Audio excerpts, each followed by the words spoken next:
So ngayong araw, pupunta kami ng Marina South Pier. Kaya bago namin marating yung Marina South Pier, syempre magbabas muna kami kasi gumala din kami sa isang lugar. Kaya kung familiar sa'yo yung lugar na yun, edi kayo na. Di ko nga alam kung saan na kami eh. Basta ang pagkakaalam ko, alam ng bus yan. Charan!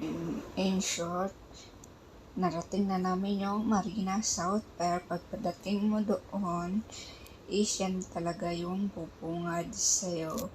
Yan yung pier ng papuntang tatlong islands dito sa Singapore, yung Kuso Island, St. John at St. Lazaro. Si Kuya kasi parang malungkot, madaming problema.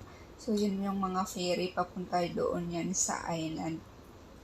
So, kung gusto nyo po pumunta dyan is nasa $12 yung pamasahe papunta sa island, Sensaran. Pero maganda talaga doon yung St. Lazaro. Hindi ko pa rin naman narating, pero some of my friends na nakarating doon, parang Boracay siya. Pero yung Kuso naman is, ano yun, Chinese words yun na Kuso. It means,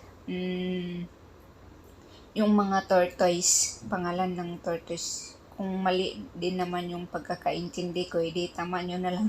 Kasi yun yung nakasulat doon is Kuso Island at saka madaming tortoise doon. Bao. Kung hindi ka makaintindi, pagong. Yun. Ngayon, tahimik ang dagat. Hindi sila galit. Kalmado lang kasi pag parang akas yung hampas ng alon, sabi nila is galit daw yung dagat noon. Pero pag ganon is kalmado. Pero pag umuulan, umiiyak daw yung mundo, sarot. So, naglalakad-lakad lang kami. Wala din naman akong makita dyan na ibang tao, pero behind of the camera, madaming tao dyan nakatambay sa tabi ng dagat. Pero naisip ko lang talaga, bakit yung mga barko sa dagat, nagtatraffic din ba kaya yun? Diba? Kasi parang hindi naman umuusad yan, yung mga ano lang, small boat lang yung gumagalaw. Ano kaya ginagawa nila dun?